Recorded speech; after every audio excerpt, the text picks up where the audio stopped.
Police officers of Reddit, have you ever had an all-units call, and if so, what happened? Story 1. Former military police here, Air Force Security Forces to be specific. I was patrolling base housing doing some LE training. I had been on station less than a year and we heard a gunshot. We called it in immediately, and started heading in the direction we heard it from. Those houses were duplexes, and the neighbors called it in as well. BDOC dispatch sent us another police unit, and then the entire external response force. This was on a nuke base. So even things that don't actually have any impact on the nuclear mission totally have an impact on the nuclear mission. We had 19 total people on scene within about 3 minutes. As the first ones on scene, my post leader and I were already at the door when the rest of them showed up. I was thankful for them showing up when they did, because we were about to breach the door and go in just the two of us. We were told to hold for 30 seconds while the RF team got set up. Now we had a full stack and breaching equipment. I made a fist and thumped my helmet, signaling the breacher, who came up with his Halligan tool. My leader was number 2 in the stack, so she had to throw the flashbang. One of the RF guys passed it up from somewhere in the back of the stack, and as soon as the breacher had the door open, she tossed it in. All it did was scare the out of the dog. Only the husband was home, as his wife was deployed. He was sitting in the dining room on a chair with an SKS in his lap. I was maybe a pound or so of pressure away from pulling the trigger on my rifle when I realized that this dude's head was not fully intact. The SKS was only in his lap because the sling got caught on his arm after he pulled the trigger. As we cleared out the rest of the house per procedure, I had my non-firing hand basically stuffed in my mouth to stop myself from puking. The dude's wife had sent him pictures and video of her cheating on him multiple times, and telling him she wanted a divorce. He thought there was no other way out, so he shot himself. The only good news from that day is that we actually had picture and video evidence to use to charge her with adultery. OSI, like an Air Force version of the FBI, pulled her out of her deployment and got her back on station, and we charged her with everything we could, including Articles 92, 107, 125 which covers sodomy, and 134. She was stripped of all rank, forfeited all pay, went to confinement, and was dishonorably discharged after her 11 years of service. Edit. The neighbors adopted the dog. He was a good boy and nobody wanted to see him go to the pound. Edit. If you are feeling like hurting yourself or someone else, please reach out for help. You aren't alone, and you don't deserve to feel like it. Call someone, text someone, DM someone, whatever, just reach out. Nobody needs to suffer alone. Cheers. Edit. Adultery and sodomy are both illegal under the Uniform Code of Military Justice. I did not create said manual for courts-martial, though I, as with all DoD personnel, am required to abide by it. I know that making blowjobs and butt stuff illegal is archaic, but it is what it is. Also, don't cheat on your spouse. End the relationship properly if you can't hold up your end of the bargain, or they aren't holding up theirs. Cheers. Story 2. Police dispatcher here. Usually these happen whenever an officer screams for help or when there are calls for shooting in progress or something else high priority that requires a perimeter setup. Recently there was a pursuit-turned-standoff on the interstate that had a lot of officers on scene. Newslink W20 Images news article. Story 3. Former cop here. The all-units call was basically a riot at a large nightclub in a very rough area of the neighboring city. Once things were finally calmed down and the dozen or so people were taken away and my boss wanted us all back in our city, I was amazed at not only how many cops showed up but from where. Counties and towns I had never heard of before. I looked up a few at the end of shift and some came from an hour plus away. Story 4. 25 years ago, smallish rural town. My dad is a beat cop on patrol. My cat brings in a live mouse and is playing with it in the kitchen, and my mom is deathly afraid of rodents. So she calls dispatch and tells them my dad needs to come home. Dispatch gets on the line and tells my dad to switch to a secured line. There's an emergency at home. My dad's driving home to take care of the issue when all of the cops, probably like 4 of my small town on patrol, come with sirens and lights blazing on my house because all they heard was there was an emergency at my dad's house. My mother was mortified. Story 5 was a military police officer on a rather large base. I was getting off shift and being transported back to my barracks by the guys coming on shift so I could check in my weapon. Suddenly we got a call for all units to respond to a section of base housing. A military wife was having an affair with another soldier while her husband was on deployment. Supposedly the husband was due to return soon, so she tried to break it off with the other guy. He responded by stabbing her several times. My team leader and I searched the tree line with our weapons drawn cause he's armed and it's dark outside, you know. I actually passed the guy with my team leader a few yards behind me, and suddenly he comes out saying, "You're looking for me." Scared the out of me. My team leader covered him while I went in for the handcuffing, making sure that I had my knee firmly planted in between his shoulder blades and thoroughly covering his upper torso into the muddy terrain. Not sure what happened after that. He was taken to a holding cell by another squad and I got to go home. Ended up getting transferred from that base a few months later, but I know the wife survived the wounds. Story 6 happens all the time. Officers in a fight, possible subject with a gun, major traffic accident. It's not anything like the movies. If it's a big enough incident, all your available units are going to be going. Story 7. I work as a police communicator at a local university. Usually an all-units call is a fire alarm at one of the buildings. However, most of the time it's a false alarm and someone just burnt the popcorn at the lounge. Story 8. I got run over by someone fleeing the scene of an incident that they weren't involved in. He just got scared and apparently had a gun on him. I was out of my car talking to the person who called, and my partner was trying to stop the person who was really called on, so he didn't even see me get hit. No one knew I got hit or where I was because my radio went flying. Luckily there was a lot of witnesses who called 911 and found my radio. I confused the dispatcher because I was in so much shock that I came over radio taking like I normally do, but I was bleeding badly from my head and broke my leg. I didn't feel the pain for about 2 hours. So I had that call come out because of me. I'm also pretty sure a policy got made because of me too. Story 9. Not an officer, but I'll share one of my buddies. He was an older gent who has passed on now, but if Reddit had been a thing when he was younger, this would have been a top to four. When he was still new, he worked in a larger city. They had just gotten the shoulder mics. You know, the ones every cop is now mounted up by their mouth so they can call in easier. When new to them, they wore the cord in front of their shirts, always in the way, and great handles when people wanted to wrestle.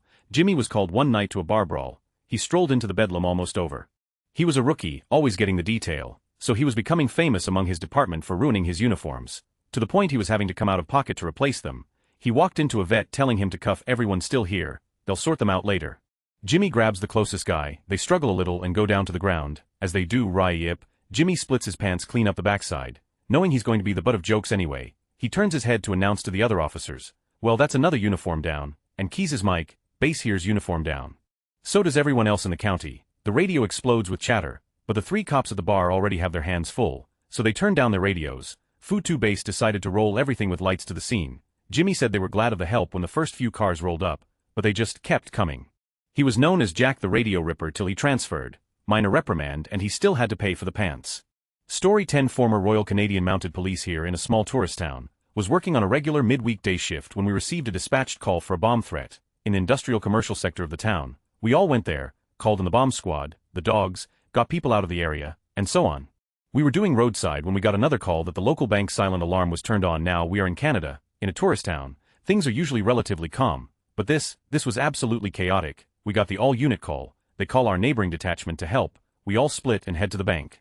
We arrive around 20-some patrol cars all around there to see all bank employees bounded and gagged, smoke everywhere from smoke bombs. We realize very quickly that the bomb threat was the diversion. We immediately got a bolo out to get the 3 males, identified by the bank staff, including a former bank employee.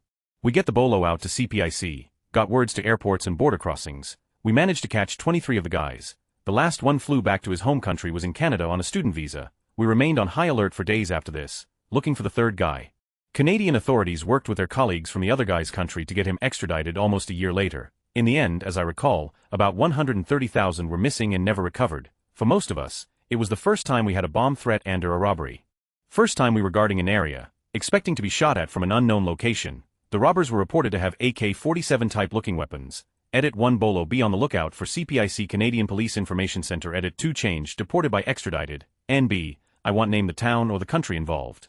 Story 11. Not a police officer, but used to work corrections. An inmate decided to try and fight one of our newer guards. The inmate failed to realize he was a military policeman trained in hand-to-hand combat and just a good fighter. Well, we watched it on the cameras quite a few times after. Story 12 years ago, friend of mine was a dispatcher for the county. He covered sheriff, EMS and fire communications, and also worked with communicating with other agencies as well. From the state troopers, he got some sort of text communication, not a phone text. This was before that was a thing, and it referred to an accident with injuries at the intersection of I-40 and Business 85. Something along the lines of collision I-40 bus 85 injuries involved. The way it was abbreviated and written made him misread it. Instead of an accident at 85 Business, he thought there was a bus collision on I-40, with 85 people injured. He dispatched every fire truck and ambulance the county had. They show up and it's a 2-car wreck with minor injuries. Edit wasn't actually I-40, but I can't remember which highway it was, somewhere in Davidson. I know the bus 85 part is right though.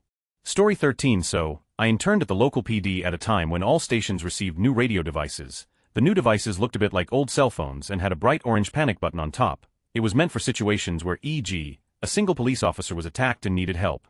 Pushing that button resulted in all communication on the standard channel 1 being turned to one-way communication, only so all units would listen to what's going on wherever the panic button was pressed, and an automatic all-free units call. All other units had to switch to the much weaker channel 2 to communicate, but channel 2 only allowed one device to speak, so either dispatch or car 1 or car 2 etc. could talk, but not multiple people at the same time like on channel 1. To disable the panic mode, you had to push the bright orange button in a certain way. Think of holding it for 3 seconds followed by 4 quick pushes. It could not be done remotely. This happened in a rather large city where some police stations are closed at night, usually the ones in the suburbs where few calls come in. That night, an older PO closed down the remotest station in the suburbs, and decided to shut off the radio devices. You guessed it, He pushed the panic button on top because he thought that's where the devices were to be turned on and off. Without realizing what he did, he locked the station and went home. Since it was the first day of using the new radio devices, quite a few officers were unsure how to turn to channel 2. Basically, all communication was blocked. Cue panic everywhere with frantic cell phone calls to dispatch, and dispatch trying to figure out who closed that station and thus had one of the only keys to open it, so the panic mode could be disabled. This unintentional all units call turned into an actual no units can call, though quite a few units were busy trying to resolve the situation. Story 14 Buddy's first day on the phone at a fire station in an international airport. Airliner detects a fire in the rear by the generator. They are coming in hot and need assistance immediately. Buddy decides a major airliner incident is imminent, calls the city fire department which might have 80 fire stations. They all send every unit, expecting complete mayhem. Airplane lands safely. False alarm, 200 fire trucks are lined up for miles outside the airport. No one was able to get in because the gate was closed. My rookie friend botched his all units call. Edit it was a false alarm. Not sure if that's clear. Story 15 All unit calls are more common and less critical than movies would have you believe. What you may be referring to instead is a code swordfish. A memorable one a few years back was during a celebrity night. They were doing this charity event with a couple of famous personalities amongst which was Helen Mirren. At around 2 a.m. a code swordfish is sent out and everyone rushes to the event. The scene was a coke-fueled bedlam of apocalyptic proportions. People screeching and tearing at each other's faces. A man biting into a live cat. A pool filled with foam, chlorine and offal, and in the middle of all this was Dame Mirren. She was riding on a fat hairy man, slapping her thighs in excitement and screaming her head off. I never saw so much vigor and ecstasy in a single person. She was making this weird facial thing like a horse blowing raspberries and throwing loud wet farts after each one. We tossed her but she ran butt naked into the street, climbed a palm tree and swung away from tree to tree. We caught her a day later when the coke wore off and she crept into a local chicken farm to sleep. Story 16 happened to my dad when he was stationed overseas. There was an airshow disaster in Germany and he was already there, so he was one of the first to respond. He struggles from it still. Fireworks and barbecues remind him of the smell of burning flesh that day. Story 17 Usually about once a month or so, we're taught that if you need backup, if shit's hitting the fan, call it in and worry about how many people come later. A unit was on patrol 2 weeks ago and some guy just started shooting at him. All the unit got out was 34th Street, 10 to 33 taking fire, 10 to 33 being the code for send the cavalry officer in need of assistance. It all ended fine, we caught the guy, no injuries, but you better believe every officer in our area dropped what they were doing and went. Another recent one, a mini riot broke out at a candle vigil for a murder victim. An officer stepped in a lone bad move to stop the fight, and started getting his handed to him. All he said was Potomac, 10 to 33, but it worked. We came in, dispersed the crowd, and got out. Edit good chance to rant about a pet peeve of mine. When a 1033 goes out, there are always a few units who block the air with useless chatter. Hold me responding, what's their location dispatcher? I'll come back to my current assignment later. Do they need a rifle on scene? It drives me crazy. Get off the radio and leave the air clear for the unit fighting for their lives. And every unit not on something absolutely necessary is required to respond. Why would you waste time to say you're going? No, you're going. Story 18 I remember listening to an episode of This American Life where an officer accidentally locked himself in the back of his car when he went to take a nap. He left his radio in the front, so he called dispatch and was like, don't make this a big thing, just send one unit to me, and then dispatch proceeded to call out the code for officer down. So then he heard a bunch of cars put on their sirens and raced to him. Story 19 Not having a serious tag is basically the same as having a trolls please tag.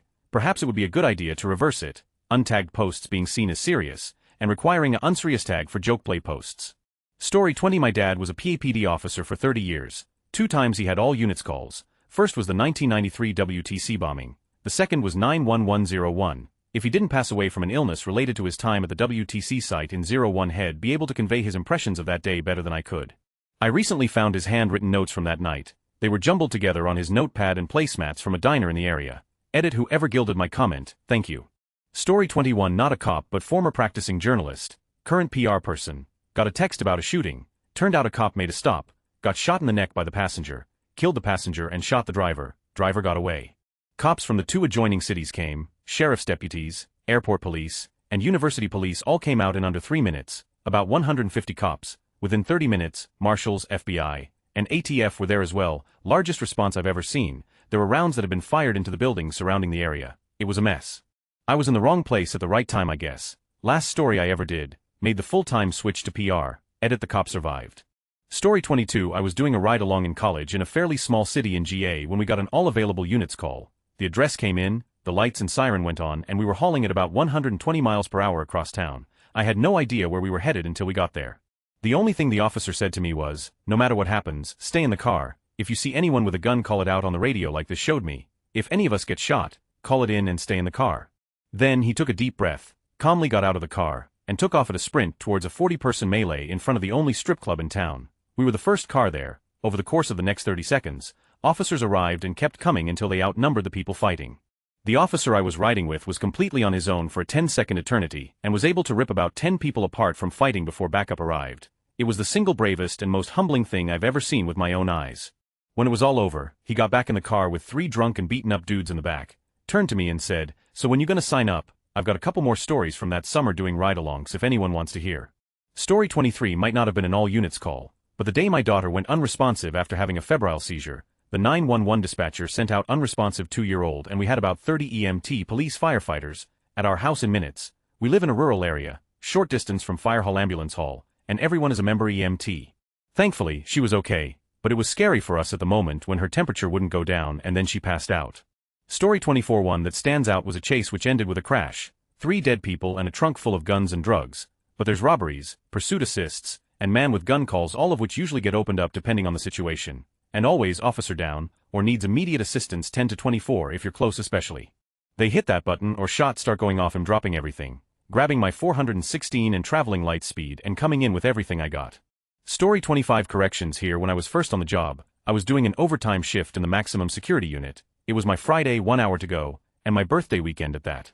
At 1400, while counting the minutes, a call comes out on the radio, Central Control, activate IMS, Housing Unit 3, inmate is refusing to cuff up and has broken the fire sprinklers in his cell, requesting A-team response, put B-team on standby. IMS is code for locking down everything. When you hear an IMS call, that means every inmate that is not in a cell must be secured. It's serious because when an event like this occurs, other officers must leave their respective posts to assist, which means officers that remain on their units while their counterparts assist are now even more outnumbered and that can easily spiral out of control. In short, any event like this is a serious security threat. In this case, Max was put on lockdown while the rest of the institution kept about their business. Interesting thing is, when an IMS comes out for Max, the collective prison sphincter cinches up a bit because Max is where the real violence goes down. An A-team is always the first to respond. But the kicker with this one was the command to put the B-team on standby. This means has hit the fan and anyone not immediately supervising inmates would be required to respond if so commanded. A B-team deployment to Max would send the rest of the 7,000-bed institution into a complete lockdown. All doctor appointments, visits, movement throughout the buildings is completely locked down. You'd hear Sallyport doors slamming shut everywhere. Really cool to experience it honestly. There's also C, D, and E teams. If those were ever called, well, it shouldn't ever get to that point anyway. Being the new guy, I was elected to respond. When I arrived at the briefing area, we were immediately ordered to put on our riot gear and biohazard coveralls. Other officers helped us suit up so no skin was exposed. Only being a few weeks out of the academy, I did myself. This was not only my first A-team response, but it was also a biohazard. Blood, semen, urine, which is it, Sergeant? All of them. I don't believe in Jesus, but I did briefly for that moment. When we were escorted onto the unit, it was a war zone. The entire housing unit was full of gas, fire alarms blaring, red lights flashing everywhere. Even though we had our gas masks on, it didn't help as we had to put them on in a hurry. The first responding officers had to go in without any protective gear. There was still in his cell. He had been gassed, maced, and hosed. He was unrelenting. I thought he's got to be on PCP. Then I remembered this is Max. Nothing gets in or out. The inmate was naked, covered in God knows what, screaming unintelligibly. He was bleeding from his arms due to having bitten full chunks out of them. His cell was watered down from the sprinklers and from getting sprayed with any number of OC variants. The best part, this man, in all his naked splendor and rage, was 120 erect.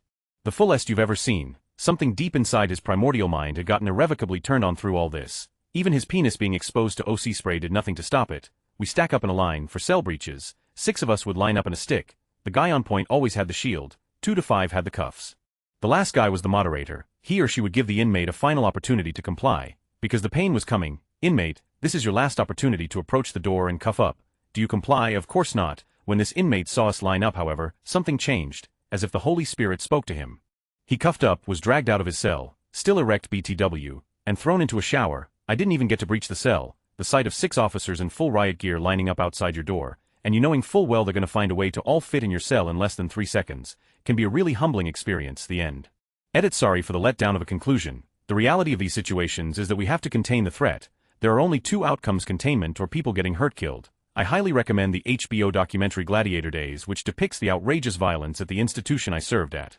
Since this is getting somewhat upvoted, I want to draw attention to the absolute bull the men and women in blue have to put up with. Yes, there's bad apples, and yes, they ruin it for the rest of us, but for the vast majority, we derive a strong sense of duty from our jobs. That duty helps us get through the sad human condition we have to mop up regularly. Having worked in a prison, I was tasked with the direct supervision of society's worst, the monsters, the folks you hear about on the news and ask, how could someone do that to another person? To a baby, we have to ensure they're fed, healthy, receiving correspondence, going to dental medical appointments, getting the religious services they need, bathing, sleeping, etc.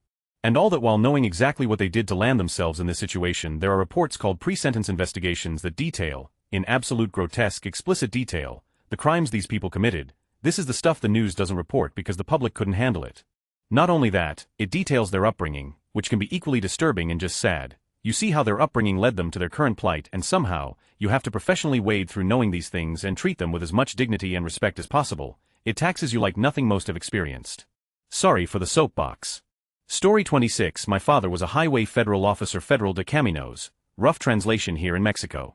They were armed with light machine guns of standard caliber because goes real against the cartels here in the northern border. But it's so big and spaced out you have to deal with it yourself because the nearest unit can be 1 hour away and they have reinforced trucks. Anyway, he once told me that he encountered a convoy of 3 Humvees while he was on the side of the road relatively hidden. He opened fire at the first Humvee's tires and it loses control. The other 2 break and like 12 dudes with Kalashnikovs come out to fire in random directions. They probably didn't saw where they got shot from, and my father lays down suppressing fire on them until 2 units come from each side of the road from a relatively nearby station to arrest what's left of them. Story 27. A friend of mine was a K-9 cop with a local small police department. He was a solid guy but by his own admission, wasn't the brightest. As an example, he couldn't learn the German commands for the dog so they had to teach the dog English. Anyway, one day an all-call or whatever it's called came in. It was regarding a shooting, which is rare here. My friend was taking a dump at the time and his dog was in his SUV K-9 mobile. The cops went running out and jumped in whatever car was available. The K-9 was in the back seat. When some other cop jumped in the SUV, the K-9 got spooked and clamped down on the cop's neck. He freaked out and started screaming into his radio. All the other cops thought had arrived at the scene and been shot. My friend, hearing on the radio and knowing how his dog acts, ran out of the bathroom pulling his pants up. Havoc ensued. If I were a cop, I'd want to work for a small police department. Story 28. Obligatory, not a cop. But I once got an all-unit call to my house. Backstory: my mom was dating a meth head and everyone knew who he was. And our address, I was around 15 and one night he went off the rails and was beating the out of my mom. I got involved just in time to see him swing at my sister who was 7 at the time. I ran for the phone and called it in. I got as far as the address when he grabbed me by the neck and threw me. Well, the dispatcher heard my garbled yelp and called it in as a possible homicide in progress. That combined with his reputation sent every single cop in the surrounding jurisdictions came flying our way. By the end of it, I think there was 20 police officers at our house.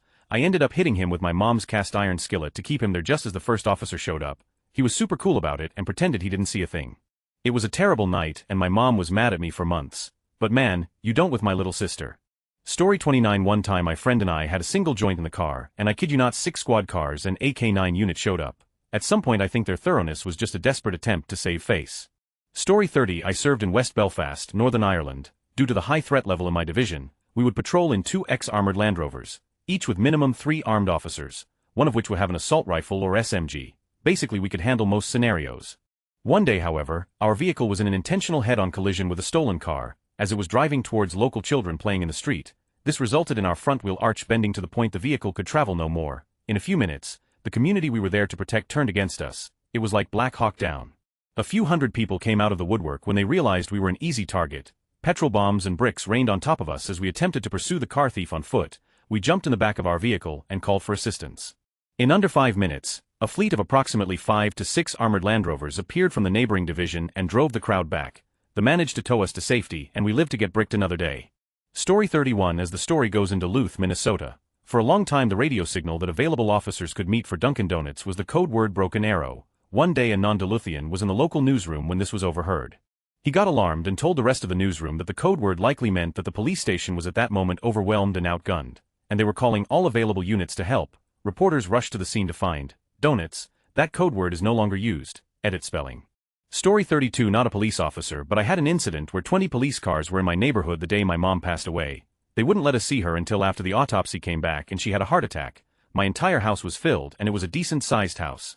One was sitting in my gaming chair looking through things. Like, dude, you're not gonna find anything on a 14-year-old girl's desk. It was around 9 a.m. when I found her, and by the time they all left it was close to 11 p.m. TLDR, my mom died and police stayed for almost 14 hours. Story 33. Remember a few years ago those bank robbers in full body armor who just walked around shooting up cops and turning their cars into Swiss cheese? Cop says to dispatch, officer down, then another, officer down then another, and dispatch says we got that, but cop says multiple officers down. It was chilling. I'm sure a Reddit sleuth could find it. Story 34. I once had all units called on me. I was riding a bicycle at night, and I didn't have a rear light. I actually did, but the battery died between when I left and when I got pulled over. Story 35. My uncle told me a story once about getting called on a code swordfish, which is a bit more serious than just all units. There was this coked up 6-foot-something huge guy who had just shot up a liquor store and was tearing down the interstate. He told us there were probably about 15 cop cars already tailing him when he caught up, with 2 state troopers leading. When he got onto the interstate, he was practically right next to the guy. They ran his car off the road and the dude jumps out while it's still moving and runs across the interstate. He jumps over the guardrail and falls about 10 feet to the other side of the interstate, runs across that into the woods. The 2 state troopers got out as soon as they saw him running and took off after him with my uncle not far behind. One of them didn't realize how far the fall was and broke his ankle. The other chased down the guy. By the time my uncle got there, the other state trooper was staggered and about to pass out from how hard his got kicked. My uncle, without breaking his sprint, charged the guy and threw the heaviest haymaker he could. The guy went out immediately. Later, they had to go to the hospital to file reports since they had to take the guy in for the drug stuff. My uncle was sitting on a chair, with his hat over his hand in his lap. The doctor comes in and asks him how big of a flashlight did he hit the dude with. My uncle just lifts his hat and shows his bruised and swollen hand. Apparently, he hit the guy so hard it fractured his temple and very nearly killed him. Story 36. Our calls are a little different. Mostly rescues, but will sometimes fall in with the local police departments. Once got called for a dirt bike accident on a trail. Story starts out that kid's broken up bad, lost, can't get out of the trail. It's a 7-mile trail and only wide enough for one ATV to get through at a time. All traffic goes one way. None of us live that way, so none of us have a bike with us. And I'm the only one who's ridden the trail. I'm headed to the trailhead while I'm listening to the radio traffic, thinking to myself, you dumb. It's going to be at least 4 hours before we find and drag this kid out of there. Why are you calling in a helicopter? There is no landing zone and they aren't going to wait 4 hours for you. Local search and rescue up. They'll be on 4 fluids within the hour. Helicopter flies through, then leaves. Like big surprise there. Word gets out that another group riding got the kid and are taking him to the highway. Group actually rides through to the end of the trailhead. Kid's fine. Nothing broken but his bike. He had earbuds on inside his helmet. When he went down he hit his head hard enough to break off both of the earbuds inside his ears. And he'll never wear earbuds inside my helmet. I was off for this one, but the original call is too good. Dispatch call saying there's an alligator eating a person on the river. This is pretty big, and one of our worst fears. ITLL impact how we manage alligators from then on. We've got to get out there, catch and kill a 12-foot alligator and recover a body that no one's reported missing. So they all scramble to get a boat in the water before this thing leaves and goes to sleep for 2 weeks with a full belly and the half-eaten body sinks, and no amount of dragging or side sonar will help find it in the flooded river. Other agencies are getting out there too. They find the alligator. It's eating a dog. So now these guys are cutting up about it, and out of nowhere they notice a freaking body floating in the river. Turns out some guy ran from highway patrol days before, tried to cross the river, drown, and happened to float up at exactly the right time. I did get to catch the dog eater though, made the paper. In all honesty, I think the couple who originally made the call accidentally drowned their pet when the river flooded and the alligator found the carcass later. They were guilt-ridden and needed a scapegoat for their ignorance. And 2 alligators died for it. Because of the media we were forced to remove one. We knew there's no realistic way to get the one who actually ate the dog, so we just had the trapper set a line and remove the first gator over 8 feet that took the bait. As soon as you remove one, another shows up, so this couple sees another big gator and raises that we didn't catch the right one, so we set a line for the next one. Comes out just over 11 feet. We're like, for the love of God, just don't see another alligator. People in between these 2. I was out with a partner looking for the dog killer. We mostly hooked them on rod and reel. Based on the pictures and location we found it, we hooked into it, and knew immediately that we would never catch it. This pulled an 18-foot boat up a flooded river like it was soggy newspaper. Had us dipping so low we were worried about capsizing. Swam under a log and we kept fighting till the line finally broke. After being under for well over 45 minutes, this thing pops up like 15 feet from us and crawls up onto a fallen tree and sandbar. Starts huffing, trying to get some oxygen back. We're just stunned staring at it like we just pissed off the Lake Placid monster, and it's coming for revenge. My partner's been doing this for many years, and he says this is the largest gator he's ever seen. The thing was over 13 foot and was still partially submerged. Coloration matched the picture of the dog eater better. This was it, and he's staying on this planet for a while longer. Not cop, but hopefully relevant. I was at one of the lakefront beaches in Chicago a few summers ago when, according to news report later, a party 14 miles down the trail started getting out of hand. Apparently party got way overcrowded, so a pair of cops rolled up in a squad car to get the mariachi band to quit. In hopes of folks losing interest and dispersing, this was a no-go, and crowd responded by, among other things, breaking the squad car windows and surging in around the cops, one of whom put out a no-call. I don't know the details, but apparently Chicago cops have a code that basically means drop whatever you're doing and get the over here, because within 90 seconds Wilson Avenue looked, are you not, like that epic car chase at the end of the Blues Brothers. If I had to guess, must have been at least 50 cars hauling down onto the lakefront, one after the other, like a high-speed parade of cop cars celebrating we're gonna you up then arrest everybody day, which basically it was, not a police officer but the person all units were focused on. My high school had an open campus, so some friends and I were at one of their houses a few blocks away for lunch one day. We were messing with an airsoft gun in his backyard, and some neighbors saw it and called the police thinking it was a real gun. We were ordered out of the house with a megaphone and swarmed by the SWAT team once we were all out. I'm talking 15 officers with full armor and assault weapons. Once I was on the ground, I looked around and saw 4 or 5 police cars parked across the street with snipers focused on us. We didn't end up getting in any trouble because we didn't actually do anything wrong, but I think the response was justified based on the call and the concern over school shootings. Here's the archived newspaper article on the incident. Edit full article for those that question the legitimacy.